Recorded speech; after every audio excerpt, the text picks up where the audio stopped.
सृष्टि के रहस्यों का ज्ञान देने वाले शासनपति प्रभु महावीर को भाववंदन। अनंत उपकारी बोधि प्रदाता पूज्य विराट गुरुदेव को वंदन नमन। जय हो। ये सृष्टि इतने रहस्यों से भरी है कि एक साधक इन रहस्यों को जानकर संपूर्ण रूप से ज्ञाता दृष्टा होकर केवल ज्ञान को, केवल दर्शन को प्राप्त करता है। और सृष्टि के रहस्य जानने का तरीका जो है बहुत ज़्यादा कॉम्प्लेक्स नहीं है, बहुत ज़्यादा गूढ़ नहीं है, हाँ गहरा है, बहुत ज़्यादा ग्रंथित नहीं है। बस वो जो ग्रंथियाँ हमारे भीतर है उन्हें जानकर ही जैसे जैसे उन ग्रंथियों को एक साधक सुलझाता जाएगा, जानता जाएगा, वो भीतर से पूरी तरह से विसर्जित होती चली जाएगी और साधक गहराई से, एकत्व भाव से, एकमेक होकर, जागृत चेता होकर जैसे जैसे इन सारे रहस्यों को जानता चला जाएगा वैसे वैसे वो स्वयं को जानता चला जाएगा, अपनी आत्मा को उपलब्ध हो जाएगा। ये सृष्टि चारों तरफ हम देखें बड़ी खूबसूरत है ना। जब एक व्यक्ति को लगता है कि वो मानव निर्मित इन सीमेंट के जंगलों से, इन बंद कोटरों से उकता गया है, ऊब गया है, बेचैन हो रहा है, तब वो क्या ढूंढता है? वो मात्र एक ऐसा कोना ढूंढता है जब उसकी दृष्टि में ये हरी भरी वनस्पति आ जाए, जहाँ पर भी वो इस प्रकृति के साथ रहता है, कुछ क्षण भी साथ रहता है, उसे अच्छा महसूस होता है। वो जैसे ही इस आसमान का थोड़ा सा टुकड़ा देखता है उसे अच्छा महसूस होता है, उसे खुला खुला विराट महसूस होता है। और ज़रा हम इस वनस्पति की ओर दृष्टि डालें, इस वनस्पति जगत की ओर, तो ये इतने रहस्यों से भरा है कि प्रयोग कर करके वैज्ञानिक आज तक प्रयोग कर रहे हैं। वो प्रयोगों की कोई सीमा ही नहीं है, कोई लिमिटेशन ही नहीं है, कारण कि अभी तक वैज्ञानिक कई ऐसे रहस्यों तक तो पहुंच ही नहीं पाए हैं। इनकी आयु, इनकी प्रकृति, इनके गुण, इनकी जो संवेदना है, उसका जो लेवल है, जो स्तर है, वहाँ तक वैज्ञानिक आज भी खोज ही कर रहे हैं। और जितना अधिक वो खोज करते जाते हैं वो चमत्कृत होते जाते हैं। हम देखें ये वनस्पति काय उतनी ही संवेदनशील मानी गई जितना कि त्रस्काय। हाँ, संवेदना के स्तर अलग अलग हो सकते हैं। हम कई बार देखेंगे, वर्तमान में भी देखते हैं कि हमारा अपना एक अनुभव हो सकता है, अगर हम थोड़ा सा ध्यान रख के देखें कि जिस घर में एक व्यक्ति उन पौधों के साथ बड़े प्रेम से पेश आता है, वो उन्हें वैसे ही पानी पिलाता है, वैसे ही खाद देता है जैसे वो अपने घर के अन्य सदस्यों को भोजन पानी मुहैया करवाता है, या वो उनके साथ वैसे ही सद्भाव के साथ पेश आता है, वैसे ही उनके साथ बातचीत करता है, अपनी संवेदनाएं शेयर करता है, तो वहाँ पर ऐसे ऐसे पौधे पनप जाते हैं, ऐसे ऐसे पेड़ फल देने लगते हैं जिसकी कोई कल्पना भी नहीं कर सकता। कई बार हम देखते हैं कि ऐसे घर भी है जहाँ पर जो घर के मालिक हैं, घर के लोग हैं, वो उधर पेड़ों की तरफ ध्यान नहीं देते। वो मात्र जो एक पेड़ गार्डनर है उसको पैसा देते हैं और वो गार्डनर भी ठीक है, अपनी ड्यूटी पूरी करता है। वहाँ पर कोई पेड़ पौधे फल ही नहीं देते। वो पेड़ पौधे बढ़ते ज़रूर हैं लेकिन उतनी ही जल्दी मुरझा भी जाते हैं, और वो जो मकान मालिक है वो उदास होता रहता है, वो उस गार्डनर पर दोषारोपण करता रहता है, अरे मैं तुमको इतना पैसा देता हूँ, तुम ये कर ही नहीं रहे हो। लेकिन हम यहाँ भूल जाते हैं कि ये जो वनस्पति जगत है, ये जो पेड़ पौधे हैं, ये संवेदनशील है। ये मात्र भोजन और पानी ग्रहण नहीं करते, इनको एक संवेदना भी चाहिए, भाव शक्ति भी चाहिए। जब वो भाव इन्हें मिलते हैं तो वो खिल उठते हैं। वैज्ञानिकों ने ये शोध करके देखा है और इसी शोध पर भारतीय वैज्ञानिक ने नोबेल प्राइज़ भी जीता कि पेड़ों में संवेदना होती है। और इसी शोध पर भारतीय वैज्ञानिक प्रोफेसर जगदीश चंद्र बसु ने ये नोबेल प्राइज़ प्राप्त किया कि पेड़ों में संवेदनाएं होती है। आप देखिए, एक बच्चा जब पेड़ के पास जाए, उन्होंने ये शोध किया कि एक बच्चा जब पेड़ के पास जाता है और बड़े प्यार से उसके पास जाता है तो पेड़ स्वयं लहलहा उठता है। वो स्वयं चाहता है कि वो बच्चा आकर उससे लिपटे, वो बच्चा आकर उससे फल ले, और वो फल देकर वो पेड़ खुश होता है। तब वो बच्चा भले ही स्वयं फल तोड़ ले, तब भी उस पेड़ को कोई कष्ट नहीं होता। वहीं अगर कोई व्यक्ति मात्र एक कुल्हाड़ी लेकर निकले और उसके भीतर बड़े हिंसक भाव हो, कहीं प्रेम का कोई नामो निशान ना हो, अब वो पेड़ कंपने लगता है, वो स्वयं मुरझाने लगता है। ये सारी बातें तो हम जानते ही हैं, लेकिन जैन दर्शन इससे अधिक गहराई की बात करता है। आचारांग सूत्र में ऐसे निर्देश है कि साधक पृथ्वी, अपकाय, तेजस्काय, वायुकाय, इनकी साधना तो कर लेता है और ये जगह जगह व्याप्त है, लेकिन वनस्पति काय की साधना करते हुए एक साधक को और अधिक जागृत रहने के निर्देश दिए गए। कारण कि जब एक साधक वनस्पति काय की साधना करता है तो वो उस वनस्पति काय के साथ पूरी तरह से जुड़ता है, और जब जुड़ता है तो वो उसके सारे ही गुण, अवगुण, प्रकृति सबसे रूबरू होता है। ऐसा प्रसंग मिलता है कि हकीम लुकमान किसी भी वनस्पति के पास जाकर पहले उसकी आज्ञा लेते थे कि मैं तुम्हें अपने जो भी प्रयोग है, मेडिसिनल उपयोग है, उसके लिए मैं तुम्हारी सहायता चाहता हूँ। और जब वो उसके पास बैठकर पूरी तरह से उस वनस्पति के साथ संवाद स्थापित करते थे, उस वनस्पति के साथ एक कनेक्शन स्थापित करते थे, तब वो वनस्पति स्वयं अपने गुण, अपने औषधीय गुण लुकमान हकीम के साथ शेयर कर लेती थी। सुनने में बड़ा अजीब लगे, लेकिन ऐसा ही हुआ और ये स्वयं हकीम लुकमान के अनुभव रहे। और इसी तरह वो इतने कम समय में इतनी अधिक वनस्पतियों के औषधीय गुण रेखांकित कर पाए, उसे नोट कर पाए, और उससे आज मानव जगत का कितना कितना लाभ हुआ, ये हम सब जानते हैं। आज हमारे चिकित्सा विज्ञान की, या मैं कहूँ शिक्षा जगत की कितनी सारी जो शाखाएं हैं वो मात्र इस वनस्पति के ज्ञान पर आधारित है। फिर चाहे आप बॉटनी ले लीजिए, आयुर्वेद ले लीजिए, और भी ऐसी कई सारी शाखाएं हैं जो इसी पर व्याप्त है। इसी वनस्पति काय पर कितनी सारी इंडस्ट्रीज़ जुड़ी हुई है। कारण कि कुछ ऐसे संवेदनशील साधक हुए जिन्होंने इसके विज्ञान को जाना, इसके भीतर के गुणों को जाना, इनके जो उपयोग है, जो इनके भीतर, इनके उस शरीर में है, उन उपयोगों को जाना और उस उपयोगों को जानकर सभी को बताया। तो हकीम लुकमान जब इस वनस्पति जगत के गुणों को जानकर अपने शिष्यों को बताते थे तो शिष्य हैरत से भर जाते और वो हकीम लुकमान की तारीफ़ करते। तब लुकमान कहते कि इसमें मेरा कुछ नहीं है, इसमें मेरा कोई विशेष रूप से ज्ञान या शोध नहीं है, मैं तो मात्र वनस्पति के पास जाकर बैठता हूँ और वो स्वयमेव सारे ही गुण मुझे दे देती है।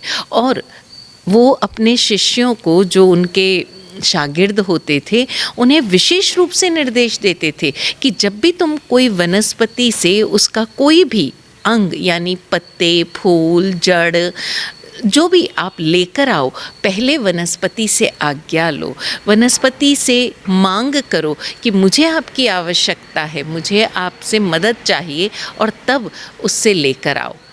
हो सकता है वो शागिर्द ये सुनकर बड़े हकबका गए हों या शागिर्द को ये बातें समझ नहीं आई हो, लेकिन लुकमान का ये जो संदेश था वो हम सभी के लिए भी है। और वही संदेश आचारांग सूत्र में भी है कि एक साधक वनस्पति काय के साथ जब जुड़ता है तब उसके सारे गुणों को जान लेता है, और यही साधक की परीक्षा का समय है। वनस्पति काय जगत की साधना करते हुए कई विचित्र और रहस्य उद्घाटित होंगे।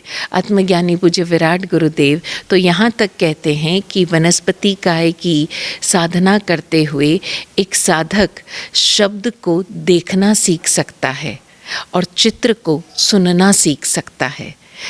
इतनी अद्भुत है ये वनस्पति काय जगत की साधना, परंतु एक साधक को चेतने की भी आवश्यकता है। होता क्या है कि जब साधक उस वनस्पति काय के साथ जुड़ता है तब उसके सारे गुण जान पाता है। अब चूंकि साधक के भीतर की अवस्था, हर साधक के भीतर की अवस्था अलग अलग होती है। कुछ चीज़ें उसके अनुकूल साबित होगी, कुछ चीज़ें उसके शारीरिक या मानसिक अवस्था के अनुकूल नहीं, प्रतिकूल होगी। अब ऐसे में साधक क्या होगा, पक्ष और विपक्ष में चला जाएगा। जहाँ जहाँ किसी भी वनस्पति के गुण, उसके लोक्स या कोई भी उसके जो उपयोग है, जो जो उसके अनुकूल प्रतीत होंगे, हो सकता है वो साधक आकर्षित हो जाए। और वहीं अगर उस वनस्पति के कुछ ऐसे गुण हो जो उसके लिए प्रतिकूल हो, जिससे उसे लगता है उसे कष्ट पहुंच सकता है, जिससे उसको तकलीफ हो सकती है, अब वो साधक हो सकता है घृणा से भर जाए, जुगुप्सा से भर जाए और उसकी यात्रा जो ऊर्ध्वगमन की ओर जा रही थी वो वहाँ से गिर भी सकता है, वो वहाँ से पतित भी हो सकता है। ये वनस्पति जगत जो है ना, ये बड़ा विचित्र है और ये एक साधक के लिए, क्योंकि ये एक ऐसा जगत है जिसे एक साधक नंगी आँखों से भी देख सकता है, वो अपने चारों ओर देख सकता है, तब वो घृणा और मोह इनमें बहुत आसानी से फंस सकता है। राग, द्वेष, मोह, द्रोह में बहुत ही आसानी से फंस सकता है और महसूस ही नहीं होगा, उसे पता भी नहीं चलेगा। क्यों? क्योंकि वो तो यात्रा करता आ रहा था। अब जब वो वनस्पति काय के साथ एक में एक हो रहा है तो उसे लगता है कि मैं तो जान ही रहा हूँ, लेकिन ये जानना निष्पक्ष नहीं है, ये शायद वो नहीं जान पाता और इसीलिए पतन के जो अवसर है वो वनस्पति काय जगत के साथ या वनस्पति काय के साथ अधिक उपस्थित होते हैं। यहाँ पर साधक के लिए निर्देश दिया गया कि वो पहले चाहे वो कुछ भी महसूस करे, जब वनस्पति काय की साधना कर रहा है तब स्थिर रहने का प्रयास करे और इसीलिए ये साधनाएं सद्गुरु के निर्देश में दी जाती है। आप देखिए, जब वो वनस्पति काय के साथ, जस्ट एक एग्जाम्पल है, जब वो उस जगत के साथ एक में एक हो रहा है, उस पूरे वनस्पति को अपने भीतर महसूस कर रहा है, अपने इस शरीर में महसूस कर रहा है, तब हो सकता है कि वो महसूस करे कि कोई कीड़ा उसकी तरफ काटने आ रहा है। अब वनस्पति तो वो संभाव से सहन करती है, वो तो सभी को प्रश्रय देती है। हम देखें एक पेड़ पर कितने जीव जंतु रहते हैं और कितने प्रकार के जीव जंतु रहते हैं और बड़े आराम से रहते हैं एक दूसरे को नुकसान पहुंचाए बिना, लेकिन साधक यहाँ पर जब उस कीड़े को महसूस करे तो हो सकता है उसके भीतर ये भाव उठे कि मैं इसको रोकूं, मैं कहीं ना कहीं इस पीड़ा से बचूं और तब उसके पतन के जो अवसर है या पतन के कारण है वो बढ़ जाते हैं। इसलिए साधक वनस्पति काय के प्रति सदा आभार भावों में रहे। हम देखें वनस्पति को, ये अपने आप को संपूर्ण रूप से कुर्बान कर देती है।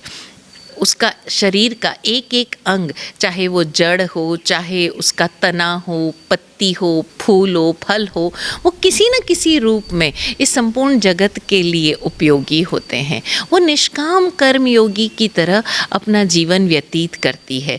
उसकी तितिक्षा, उसका त्याग और उनकी करुणा के प्रति हम संपूर्ण जीव जंतु जगत नतमस्तक होते हैं।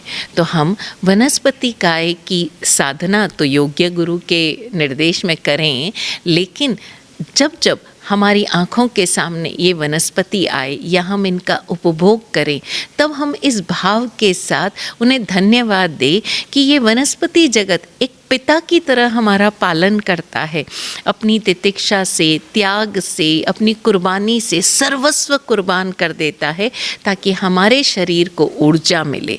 लेकिन कई बार हम अतिवादिता में फंसकर कुछ वनस्पतियों का सहयोग तो लेते हैं लेकिन उन्हें धन्यवाद नहीं देते, और वो सहयोग भी जो हम लेते हैं वो भय से लेते हैं। हाय, हम इन्हें तकलीफ़ दे रहे हैं। अरे तकलीफ़ नहीं दे रहे हैं, हम इनसे सहयोग ग्रहण कर रहे हैं। एक माँ अपने बच्चे को दूध पिलाती है तो क्या माँ तकलीफ़ पाती है? या एक बच्चा जब माँ के शरीर से दूध ग्रहण करता है तब क्या वो बच्चा ये सोचता है मैं हिंसा ग्रहण कर रहा हूँ?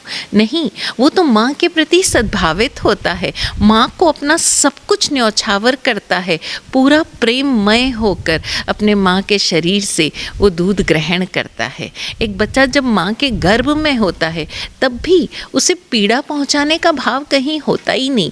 अब माँ को जो तकलीफ़ हो रही है, क्या वो तकलीफ़ वाकई तकलीफ़ है? वो कुर्बान कर रही है। तो हम वनस्पति काय जगत के इस त्याग को छोटा ना बनाएं उसकी तकलीफ़ कहकर, बल्कि उसके इस महान त्याग को हम उसके प्रति नतमस्तक हो जाएं, उन्हें धन्यवाद दें। जब भी जो भी वनस्पति हमारे लिए उचित व योग्य है वो ग्रहण करें तो धन्यवाद भावों के साथ ग्रहण करें, उसकी कुर्बानी के लिए उसे आभार भाव देते हुए ग्रहण करें। और जो वनस्पति हमें उपयोग में नहीं आ रही है उसके प्रति हम घृणा या जुगुप्सा का भाव ना लाएं कि अरे इसको यूज़ करने से पाप हो जाएगा, इसमें तो ये पाप हो गया। हम उस पूरे जो वनस्पति काय जगत का एक हिस्सा है उसके प्रति कई बार हम अतिवादिता में जाकर उनके प्रति एक घृणा का भाव अपने भीतर जगा लेते हैं, या उसका उपभोग करने वाले लोगों के प्रति हम घृणा का भाव अपने भीतर पैदा कर लेते हैं। अरे वनस्पति अपना सब कुछ कुर्बान कर रही है तो हम कम से कम अपना ईगो और अपना भय तो कुर्बान कर दें। हम निष्काम कर्म योगी हो जाएं। वनस्पति सभी को शरण देती है, फिर वो चाहे एकेंद्रिय जीव हो और चाहे मनुष्य क्यों ना हो। तो हम भी वनस्पति से ये गुण प्राप्त करें, ये एक क्वालिटी सीखें कि जो भी हमारे पास आए हम उसे जो भी प्रदान कर सकें वो शरणा प्रदान करें। हम शरणागत रक्षक बने, निष्काम कर्म योगी बने और सेवा भावी बने। वनस्पति के शरीर का ऐसा कोई हिस्सा नहीं जो काम नहीं आता, और कुछ ना हो तो जब उसका आयु खत्म हो जाती है तब वो पूरी तरह इस धरती में समाकर इस धरती को खाद प्रदान करता है, उपजाऊ बनाता है। तो हम भी अपना जीवन इस भांति जिएं कि हम स्वयं अपनी साधना भी मोक्षगामी कर सकें, और जो भी हमारे पास आए हम कम से कम उन्हें डिस्टर्ब ना करें, हम उनके यात्रा में सहयोगी बने। एक और विषय पर ध्यान देने की आवश्यकता है कि ज़रा हम इस वनस्पति को देखकर कर्म विज्ञान को भी समझें। कई वनस्पतियाँ ऐसी है जिसे मनुष्य जगत पूजता है, जैसे तुलसी, अशोक वृक्ष या आम के वृक्ष, पीपल के वृक्ष, इन सभी को पूजता है कारण कि ये बहुत अधिक उपयोगी है। और कई वनस्पतियाँ ऐसी है जो नुकसान पहुंचाती है। अब ज़रा हम देखें कि इन्हें ये वनस्पति काय का जीवन मिला, शरीर मिला, लेकिन उस जीव के भाव कैसे रहे होंगे कि कुछ जीवात्माएं इस वनस्पति जगत में आकर भी सबका कल्याण कर रही है, सबको सहयोगी है और अंततः आभार भाव और दुआएं प्राप्त कर अपने जीवन को ऊर्ध्वगामी बनाती है। लेकिन कुछ जीवात्माएं ऐसी हुई जो आज वनस्पति काय यानी एकेंद्रिय जीवन में आ गई, परंतु वो विनाश कर रही है, वो तकलीफ दे रही है, यानी मनुष्य जगत के लिए या पशु जगत के लिए वो उपयोगी नहीं है, वो बस खड़ी है और अपना जीवन यापन कर रही है। तो हम ज़रा यहाँ पर भाव शक्ति को भी जानें, संवेदनाओं को भी जानें कि ये वनस्पतियाँ, आप देखिए हमने ऐसे प्रसंग पढ़े हैं कि प्रभु महावीर या सारे तीर्थंकर भगवान किसी न किसी वृक्ष के नीचे साधना करते हुए सिद्ध बुद्ध मुक्त हुए। महात्मा बुद्ध और कई ऐसे संत हुए जिन्होंने इन वृक्षों के नीचे बैठकर साधनाएं की, और ये वृक्ष उस पवित्र आत्मा के, उस मोक्षगामी आत्मा के औरा में रहे, लेशावलय में रहे, और उस लेशावलय से उन्होंने भी वो संवेदनाएं ग्रहण की और अपनी मुक्ति की साधना अग्रसर की। तो ये भाव शक्ति जो है, हम अपने भावों को पहचाने कि हमारे भावों में क्या है। सहयोग पाने की आकांक्षा, उस सहयोग के लिए आभार देने की आकांक्षा, या हम डर कर अपने भीतर वो घृणा, जुगुप्सा, ऐसे भावों को प्रश्रय देते हैं जो हमारी यात्रा में रुकावटें पैदा करता है। तो हम जब भी वनस्पति काय जगत से कुछ भी अपने इस शरीर के लिए आवश्यक उपभोग करें, उपयोग करें, तो उन्हें भीतर के भावों से संपूर्ण सद्भावमय होकर धन्यवाद प्रेषित करें, ना कि डर कर कि कहीं हमें पाप ना लग जाए। और उस डर के भावों के साथ हम उस वनस्पति का उपयोग करें। वो डर के भाव उस वनस्पति का जो हमारे शरीर में जाकर ऊर्जा देनी चाहिए थी, पोषण देना चाहिए था, उस ऊर्जा और पोषण को भी कॉन्टामिनेट कर देगा, पॉइजन कर देगा, और तब वो वनस्पति हमारे शरीर के लिए उपयोगी नहीं होगी। वनस्पति की कोई कमी नहीं थी, प्रॉब्लम थी हमारे अपने इनटेक करते हुए भावों की। तो हम सजग रहें इन भावों के प्रति और अपनी इस यात्रा में सद्भावमय होकर अग्रसर रहें। वनस्पति जगत के इन रहस्यों को हम जान पाए सद्गुरु के निर्देश में और मोक्षगामी हो पाए। सद्गुरुदेव की कृपा से ऐसा ही हो। ओम शांति।